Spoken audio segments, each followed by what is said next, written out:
அப்படி ஒரு இக்கட்டான சூழ்நிலையில் 100 ஆண்டுகளுக்கு முன்பு படித்து அவர் மருத்துவரானார். இந்தியாவில் முதல் பெண் மருத்துவர் என்பது மட்டுமல்ல ஆச்சரியம். அவர் வட்டமேசை மாநாட்டில் பங்கேற்று இந்திய முதல் பெண்மணியாக பேசினார் என்பது ஆச்சரியம். அது மாத்திரமல்ல ஆச்சரியம், அதையும் தாண்டி தான் சம்பாதித்த சொத்துக்களை எல்லாம் மொத்தமாக அடையார் கேன்சர் இன்ஸ்டிடியூட் என்று சொல்லக்கூடிய ஒரு பொது நிறுவனத்தில் மொத்த சொத்துக்களையும் நாட்டுக்காக கொடுத்தார் என்பதுதான் ஆச்சரியம். அது மட்டுமல்லாமல் தேவதாசி முறை என்ற முறை இருக்கக்கூடாது என்று போராடி வந்தவர் முத்துலட்சுமி ரெட்டி. அவர் வரலாறு எல்லாம் தெரிஞ்சுக்கணும். எவ்வளவு கஷ்டப்பட்டு படிக்க வந்திருக்காங்க. படிப்புன்றது சாதாரண விஷயம் அல்ல. முதல் கர்நாடக பெண் பாடகர் MS சுப்புலட்சுமி. கேள்விப்பட்டிருக்கீங்களா? பழையாள் MS சுப்புலட்சுமி. MS சுப்புலட்சுமி வந்து அப்பெல்லாம் கர்நாடக சங்கீத இசை பண்ணும்போது ஆண்கள் தான் வந்து மேடை கச்சேரி பண்ணுவாங்க.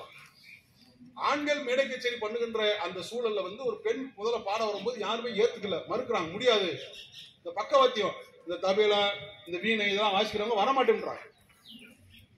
அப்ப அந்த மாதிரி சொல்றாங்க, நான் பாடுறது முதல்ல கேளுங்க, நான் பாடுறதை கேட்டுட்டு அதுக்கப்புறம் வேற எதுவும் பிரச்சனையா ஒண்ணும் இல்ல, ஆமா நான் கூட யாரா கண்டக்ட் வராங்க அப்பெல்லாம் பாதுகாப்பா இருக்காங்க. ஒரு ஊர்ல அப்படித்தான் விரட்டி வராங்கன்னா ஓடுறான்ட்டாங்க.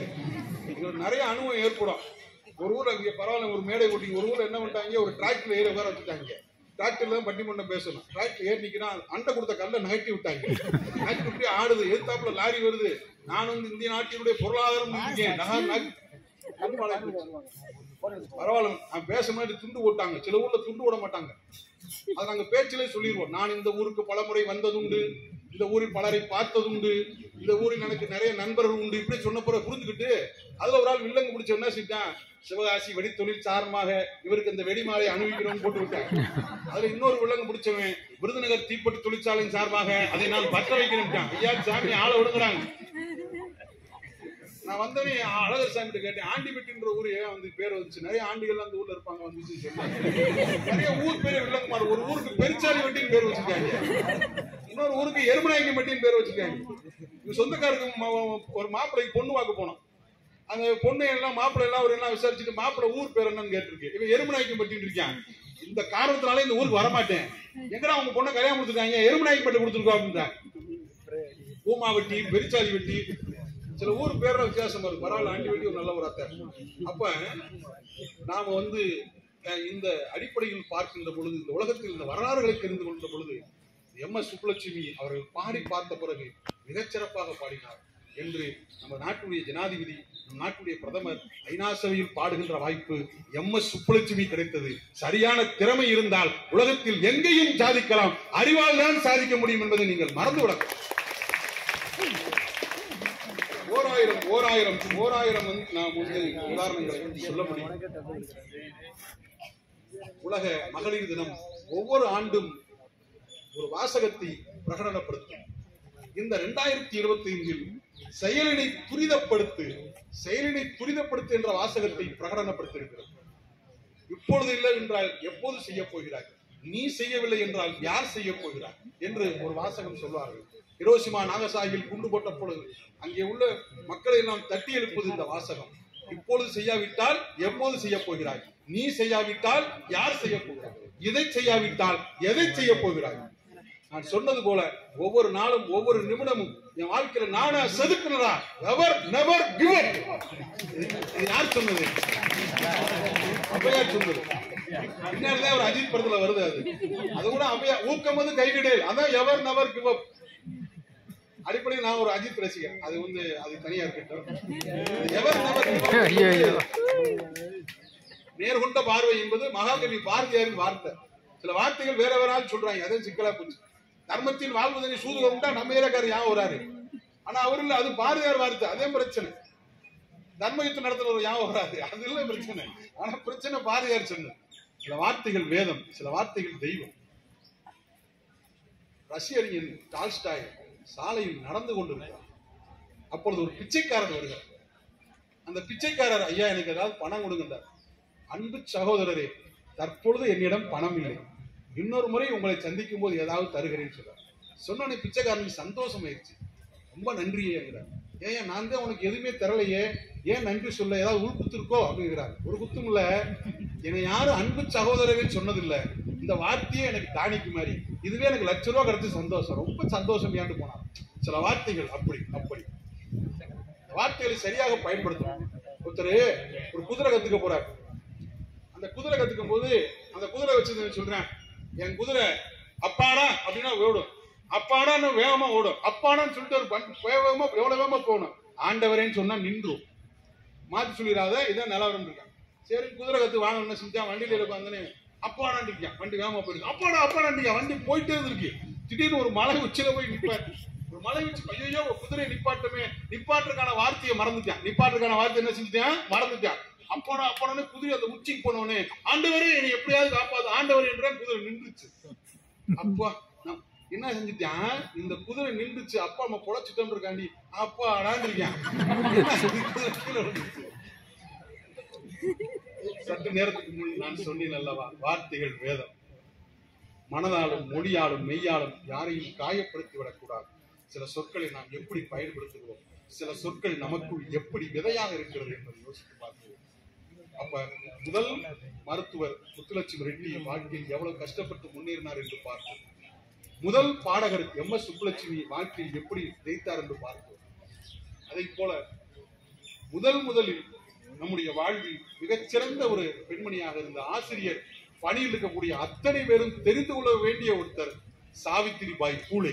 யாராவது தெரிஞ்சிருக்கீங்களா? சாவித்திரிபாய் பூலே அவர்தான் பெண்களுக்கான முதல் பள்ளிக்கூடத்தையும் விடுதியும் உருவாக்கி தந்தவர் சாவித்திரிபாய் பூலே.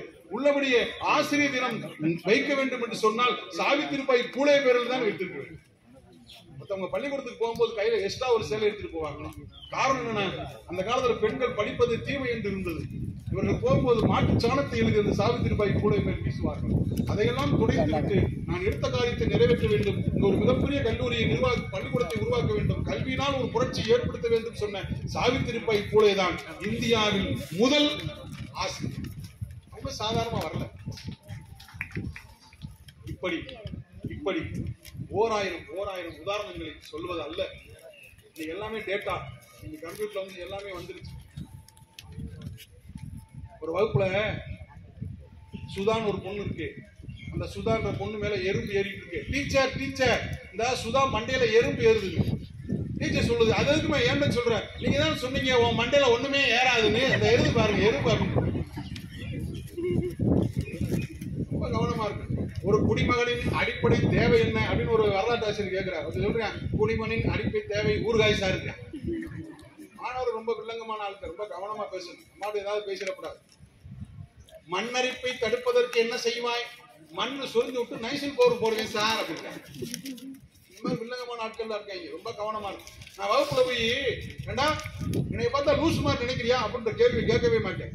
அவங்க ஒண்ணுமே பதில் சொல்லணும். இப்படின்ட்டானா போச்சு, என்னை பார்த்தா உனக்கு மெண்டல் மாதிரி தெரியுதா அப்படின்னா போச்சு. அம்மையா வாங்கி கொடுப்பானே, வாங்கி கட்டிப்பானே. அப்ப கேள்வியில் ரொம்ப கவனமா கேட்கணும், பேச ரொம்ப தெளிவா பேசணும், இல்லைன்னா சிக்கலாய் போகும். இந்த உலகத்தில் நான் ஆரம்பத்தில் சொன்னது போல இன்றைய நாளில் நான் உங்களுக்கு ஒரே ஒரு செய்தி தான் சொல்கிறேன்.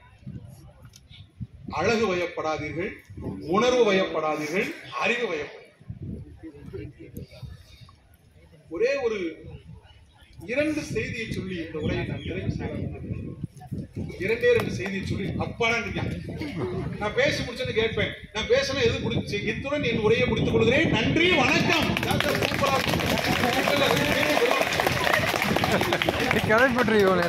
இந்த காலத்துல வந்து நம்ம அதே சார் ரொம்ப பிடிச்சிருக்கு. நீங்க பேசுறது அதான் சார் டாக்டர். அப்ப ஐம்புலனை அடக்கினால் என்ன வரும் கேட்க வந்துட்டேன். ஆம்புலன்ஸ் வரும் சார். போய் தென்னை மரத்துல இருந்து 4 இலை கீழே விழுகுது, மாமரத்துல இருந்து 10 இலை விழுகுது, ஆலமரத்துல இருந்து 20, எல்லாத்தையும் கூட்டினா என்ன வரும்? கூட்டினா குப்பைதான் வரும். ஒரு காலத்துல தூய தமிழ்லயே பேசிட்டு இருந்தோம். அது பின்னாடி பெரிய பெரிய வில்லங்க வாங்கி போச்சு. காலை வாருங்கள் அப்படின்னு ஒருத்தன் படக்கு காலை பிடிச்சி புரிஞ்சுட்டாங்க. காலை வாருங்கன்னா காலை நேரத்துல வாருங்கன்னு அர்த்தம். விரைவாக காலை, அதாவது ஒரு பையன் பள்ளிக்கூடத்துக்கு லேட்டா வந்து இருக்காரு, தமிழ் பேராசிரியர் என்ன சொல்லிட்டாரு, விரைவாக காலை வாருங்கள் இருக்காரு, படக்கும் காலை பிடிச்சி விட்டுருக்காங்க. ரொம்ப கவனமா இருக்க வேண்டியிருக்கு போற காலத்துல. அப்ப இதை விட சின்ன பிள்ளைய ரொம்ப தெளிவு. ஒரு பள்ளிக்கூடத்துல ஒரு அம்மா all the small buffalo keep quiet அப்படின்னு இருக்கு. அது ஒரு பிள்ளை எந்திரிச்சு ஓகே பிக் பப்பல்லோ ஏன் அப்படி வாங்கி கொடுப்பானே வாங்கி கட்டிப்பானே எவ்வளவு தெரியாம நம்ம இருக்க வேண்டும். அப்ப ஒரு பையன் டே ஏன்டா இந்த எக்ஸாம்கள் 1000 காமெடி நடக்கும். ஒரு பையன் ஒரே ஒரு பக்கம் இருந்தா ஏன்டா ஒரு பக்கம் எழுதுறா சார் சிங்கிள் சீட்டு தான் சார் எழுதும் பண்ணிகள் தான் பக்கம் பக்கமா எழுதுங்க.